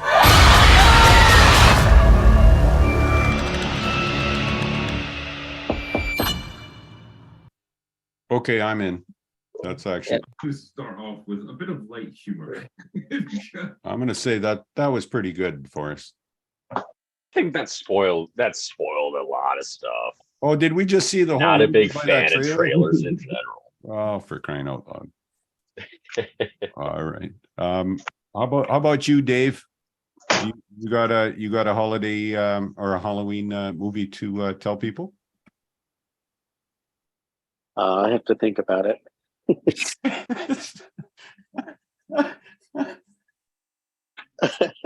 Should I get your list out? Come on, Dave. Come on, Dave. What's one that you wish you could watch again? How about that? Halloween themed. Halloween. Cobweb themed? looked pretty good. I mean, like you have to go a long Right. way for forests. So Well, something like a non-conventional Halloween movie, I would say, is Mean Girls. I What? think you always have to watch Mean Girls. What? Yes. I like the way this is veering off. Mean Girls? Dude, Yep. Mean Girls. does that happen during Halloween or no? It does cover Halloween. It probably covers most of the holidays. But I like to focus on the Halloween part of it. Well, I'm not playing the trailer to Mean Girls. So. Okay. Damn it. Damn it. Okay. What was that? What was the thing that you liked about it? Costumes. And Okay. candy. Did you like the executive production? The executive production was good. And then the gaffers were good. Okay, And the best boy was really the best boy. Okay. Sound guys. Here's a clip. What? Wait, what? Oh no. And the sound guy was the best. Head over heels for the first Mean Girls. I'm psychic. Really? It's like I have ESPN or something. ESPN. Now, the Plastics Who are the plastics? They're teen royalty. are back. It's so embarrassing how much they love me. Oh, I'm gonna vomit. It's their world. Stay down there and don't ever look at me again. But now it's her turn Who's she? There's tons of comments. All the guys think she's hot. to get even. This is war. No, the plastics are goddesses, and Mandy can ruin you. Wait, so is that We called ourselves the Anti-Plastics. Wow. That's pretty hot. Maybe we should go to a movie or something? You don't know who he is. He's my shop partner, and I've seen him without a shirt. Hey. Good enough for me? Do not dumb. I don't have to play dumb. You officially earned detention for a week. No. In solitary confinement. Their party's about to get extremely unsanitary. Wait, nobody's puking. Bon appetit. Totally worth it.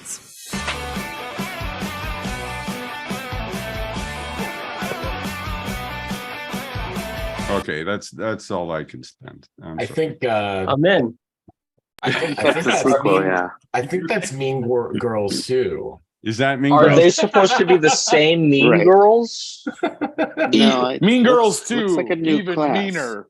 The plastics are back. I Oh, was so confused about that statement. which Do one? they means test this version? It looks pretty Yes. bad. The means tested girls. There we go. Which one were you The talking means about? tested girl. The one from 11 years ago, or Yeah.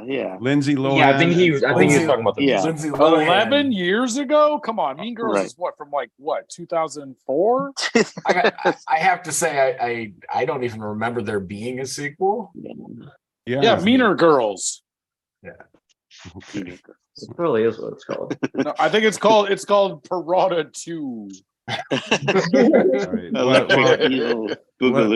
Let's move on. How about you, Wolfie? Do you got a Halloween suggestion, my friend? My favorite Halloween movie is probably Monster Squad, just because it takes all the Universal monsters and the idea of a loose band of kids, kind of like the Goonies, coming together to save their town from Dracula's horrible plot to take over the world. Dracula's horrible. Okay. Yeah. Well, he has a I plan just to overrun the happen world. to have a trailer. All right. Yes. All right, let's take a look. And then you can explain yourself. Oh, dear.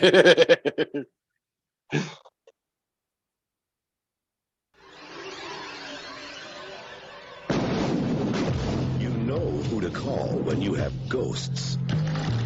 But who do you call when you have monsters? We're the Monster Squad. What's a squad? It's like Miami Vice, I think. They're young and inexperienced. Naughty virgin. They're a bit disorganized. Monsters are not real. We don't know that, sir. 2,000-year-old dead guys do not get up and walk away by themselves. But when strange things start happening in town, There's a monster in my closet. Ooh, look at that big, scary monster. What's happening? Ah. Wait, Silver bullet? they're the only ones ready to do battle. Something's out there that's killing people. And if it's monsters, nobody's gonna do a thing about it but us. Soon the creatures of the night shall rule the world. Real monsters? Us? Midnight. In the world, remember? Maybe we can be like Mask Squad instead, you know? 2 mask bombs. Yeah, 1035, sit back up. Hurry Or Nature Squad. The book is right. Don't you see it's all true? By midnight, You they won't seem so young anymore.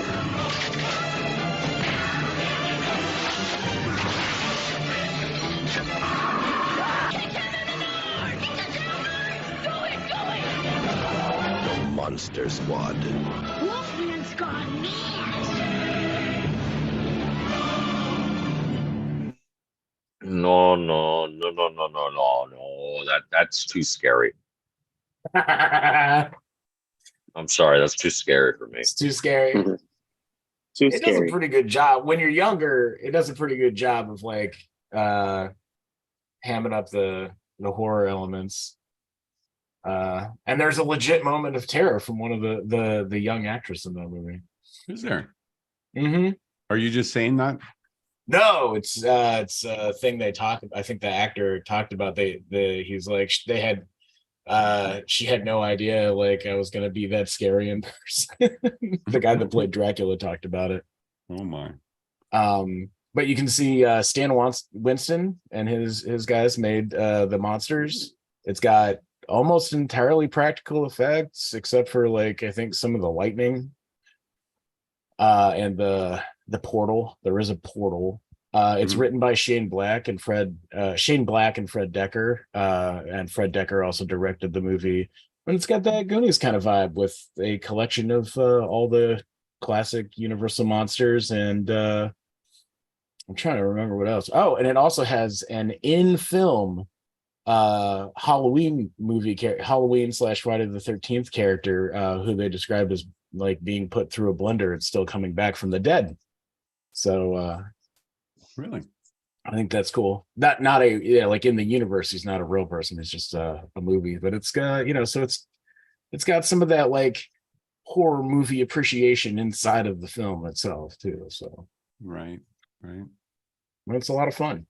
Well, I'll be darned. And John, you got a movie recommendation for this Halloween, my friend? For the season, I'd probably say Trick or Treat, which is like several stories, like an anthology horror movie. I think it might have been shot in Canada, actually, but is that from the 90s or maybe more recent than that? It's not terribly old. I think it's more recent. I Trick- think it's this Trick century. or treat or trick or treat? Trick or treat. Trick or Oh treat. yeah, that's a good one. Yeah. You happen to have that trailer available? I do. Was the little I boy do, with actually. the pumpkin head? 2007. Ooh, yeah, Hold Sam. it, 2000. Yeah. There's It is also a lot of fun. 1986 as well. I don't And know then about that one. there's 2007. Yeah, it's got to be that 2007. one. Yeah. Okay, so let's do that one then, and then you can explain yourself.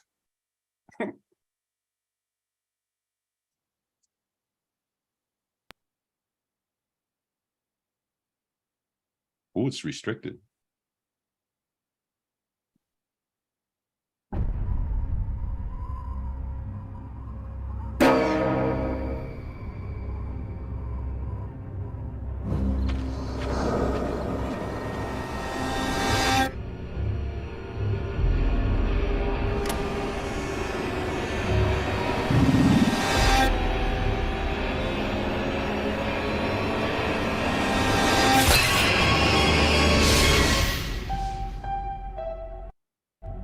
This is the one night. Don't forget your costume. All sorts of things. Roam free.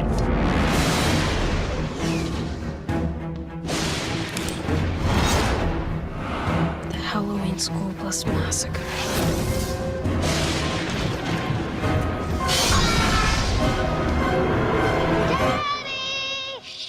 Be quiet. Why? You'll bother the neighbors. Okay.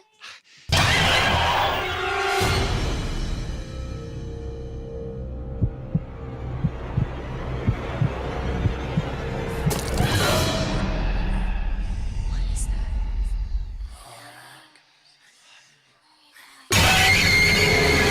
Wait. There's another tradition. Always check your candy.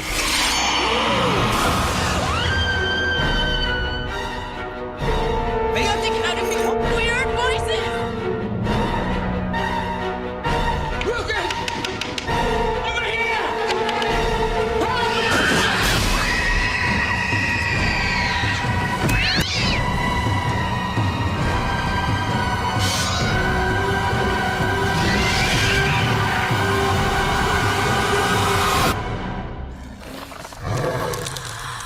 You gotta be kidding me.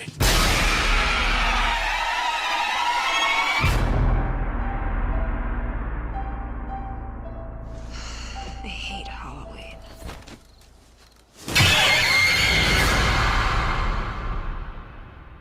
Okay, that actually looks fairly good, actually. Yeah, that's a good Oh, one. it's great. Yeah, that's Great. one I watch That's every year. Yeah. I've only seen it once, so I need to see it again. Maybe this will be the time to do it. But yeah, I like the anthology thing too. It's if you don't like one, you'll probably like another kind of thing. But I remember Yeah. liking all of them. Okay. And I was do more want to than- make it. They made a reference to Halloween in the early quotes there, the original Halloween movie. I was gonna say I'm gonna be the counter Halloween person. I've never really liked that movie very much. I thought it was kind of mediocre at best. And the only one of that whole ridiculous series of Michael Myers movies. I've seen a few of them and they just consistently disappoint me. The only one I like is the one that's not at all like the others, and that's Halloween 3. It's totally That's different. the only good Wait, one. wait. Oh, you're Only stealing good my one. thunder. Oh, Hell no, yes, that's Steal Oh. Rick's Steal Rick's movie. What about the Yeah. first Never. Halloween though? Didn't you like that? Wasn't that the No, one I saw Jamie it. Lee Curtis was screaming in? Yes, I actually Yeah. saw it about a week before it was officially released, so I got the upper hand on it, and with my then wife, and I was in college still, so I was right age bracket for that, I guess, and we were both like, I don't know, it's not that great. And music was good, but the character has zero personality. Kind of like Jason Voorhees. At least Freddy Krueger, I love. He's got personality. Yeah, Elm Street. Yeah, for sure. Yeah. That was going to be But- my pick. So. And the characters are so fucking stupid, including Jamie Lee Curtis. She's already seen the guy come back from death, and so what she do? She stabs in the face with a wire and turns her back to him. Oh, come on. You see him in the background. I was just saying, okay, he's going to sit up. And indeed, he sits up. It's like, why the fuck isn't she watching him or getting the fuck out of there? That kind of stuff is just inexcusable to me. Fair enough. Fair enough. Thank you. Thank you for that, John. Rick, I think you have a movie suggestion. Yeah. Oh yeah, and I put the trailer there in the chat if you want to grab it. The movie I love was the one that John Hayes just mentioned. It's Halloween 3. It's everything I love about an 80s horror film, but just like crappy down one notch. Like you have this drunk doctor who goes on an adventure for no particular reason, maybe to get laid at best. There's robots, there's a weird like Stonehenge thing going on. It's an insane movie, but it's like it doesn't disappoint. It's just so much fun. I love every second of Halloween 3. Really? So it has nothing to do with Michael Myers? Michael Myers doesn't even get no, that's not true. He does get mentioned because the movie Halloween, the 1978 movie Halloween, is the movie they're going to show on TV that will have the ad that will trigger. Well, I don't want to say anymore. And just to help people who might say John's hating on John Carpenter, my favorite science fiction / horror movies, it's one of the greatest movies ever made as far as I'm concerned, is John Carpenter's remake of The Thing a few years after Halloween. Yeah, you like that one, right? I love that movie. It's a very good movie. So you're saying Halloween 3 is the movie A Season of the Witch? Yes. That's the best one. Tommy Lee Wallace directed that one. Tommy Lee Wallace, yes. Coked out one. Tommy Lee Wallace, yes. He was John Carpenter's buddy from college. And Carpenter does the score with another dude. And the score is my favorite of the Halloween. All of the John Carpenter Halloween scores, Halloween 3 has the coolest, in my opinion. Tommy Lee Wallace might have had something to do with that because he was a bandmate of John Carpenter's as well. Well, John Carpenter, and then I think a guy named Alan Holdsworth, something like that. Something like that. Howarth, I think. Okay, yeah. Okay. Well, anyways, the trailer. How about that? Really know much about Halloween. Halloween. The barriers will be down between the real and the unreal. And the dead might be looking in. The last great one took place 3,000 years ago when the hills ran red. Halloween, the children. You happen to know anything about this Cochran? All I can tell you, mister, watch out. He's watching you, friend, I guarantee you that. Trick or treat, trick or treat. Hey, Mr. Cochran, just what is the final process? Fellas, I was just kidding. Witchcraft. To us, it was a way of controlling our environment. It's a fantastic trailer.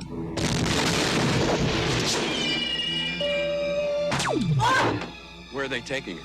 They're taking her to the factory. I want a mask. Can I have a mask? Just what I had in mind for you, little buddy. Why, Cochran? Why? Do I need a reason? I've got nothing here to indicate there was ever a body at all. Operator, this is an emergency.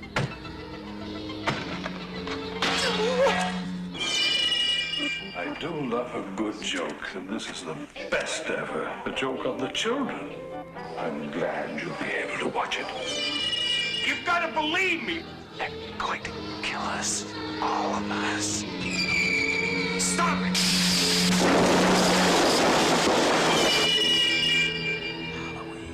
The world's going to change tonight, Doctor. Happy Halloween. Stop it!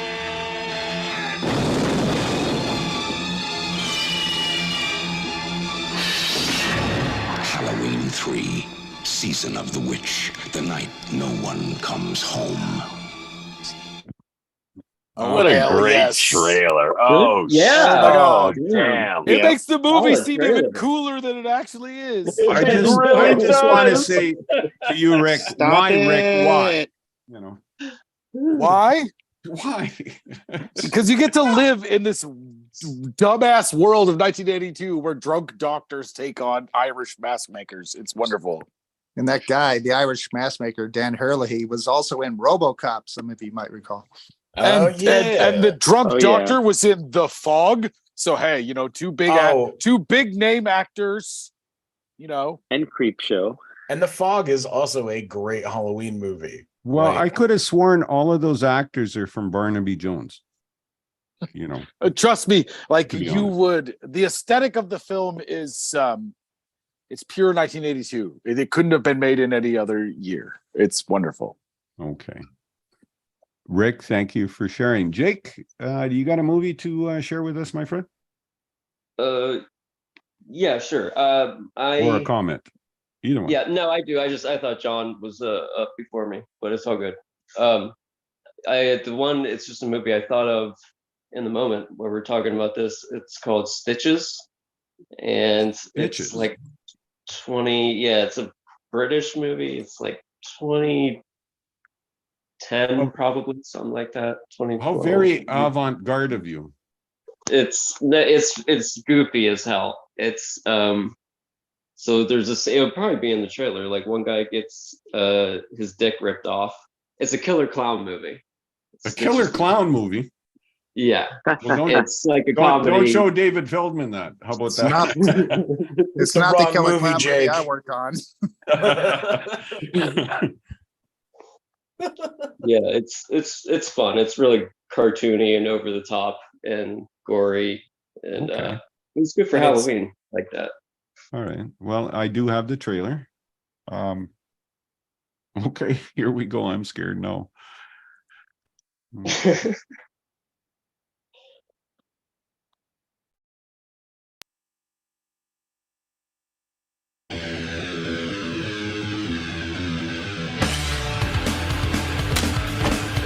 Hell yeah. Everybody happy? Bastards. You're late. You're ugly. Shut it, you. No, you shut it. You're not me, Dad. Shut, I might be. It's time to cut the cake.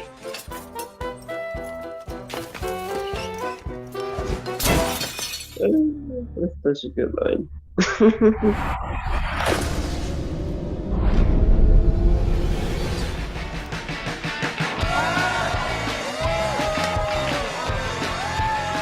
You made it. I didn't know you knew so many people. Yeah. Hey, thanks for coming. Piss off. You've got a front row seat to my comeback show.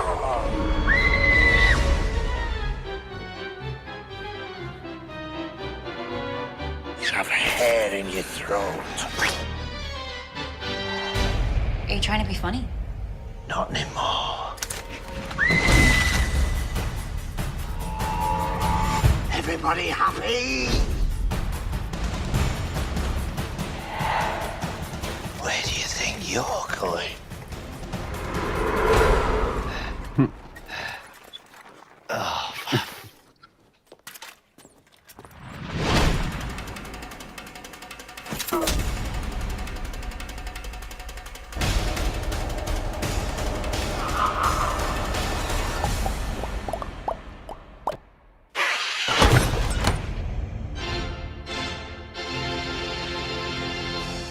Just for the record, not every party ends with a dead clown.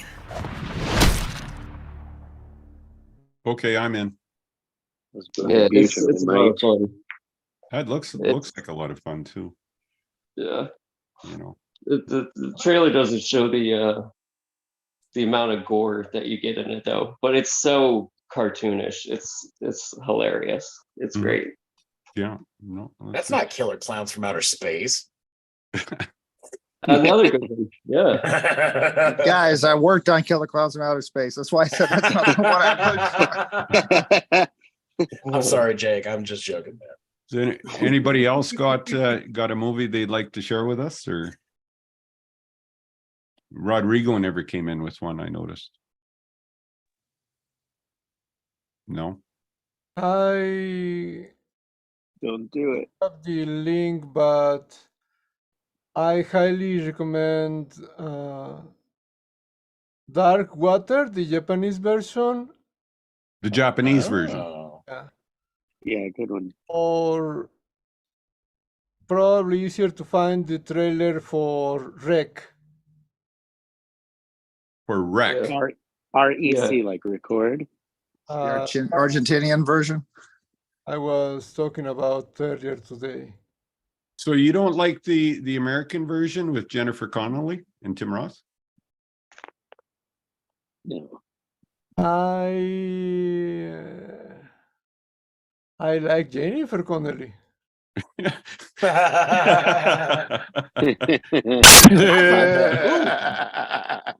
I thought that version was okay. Okay, how about I play Let's say that it's a version? masterpiece. Okay, if you don't mind, I will play that version. But it's the Japanese version you recommend, right? Yeah. A lot better with less budget. So yeah, I recommend that one. Okay. Zip, zip.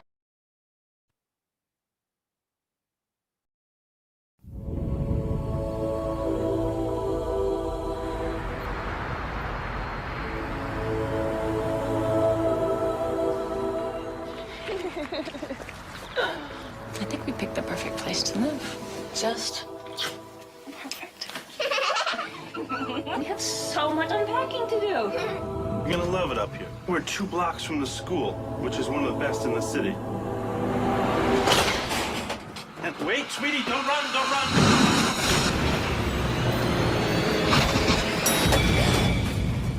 Get stuck in here, huh? What, Mommy? I'm gonna reach the ceiling. What is that? Itsy bitsy spider went up the water spout. There's a leak in my bedroom ceiling. I can hear that there's someone running water upstairs. Did you say upstairs? There hasn't been anyone up there for years. Down came the red hair, watched the spider out. So I went into the elevator and the buttons are burnt off. Cool. Tried up all the red. Why was the door open? It was locked. Someone else opened it.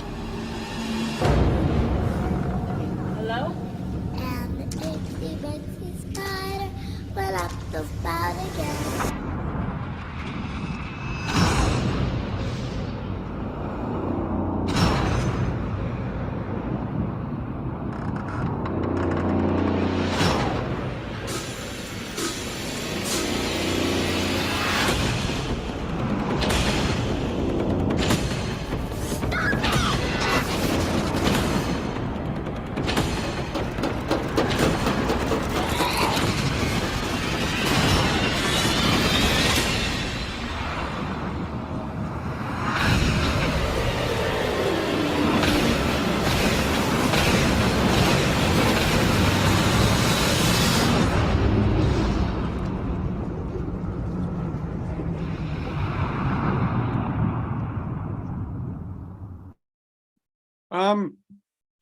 I could see how it was screwed up from the Japanese version. It was much like The Ring, right?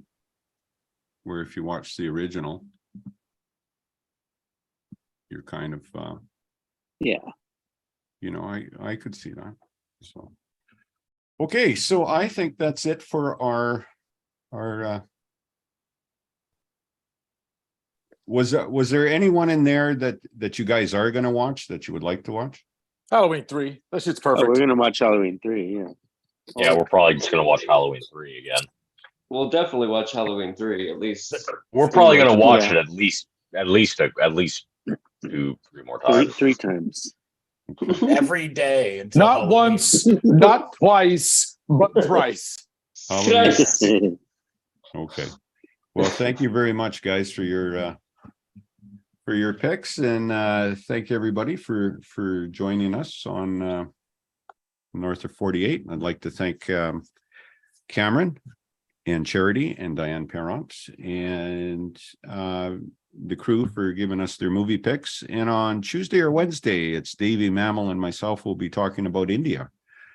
So we'll make sure we put a link out there for that. And I think that's all she wrote today.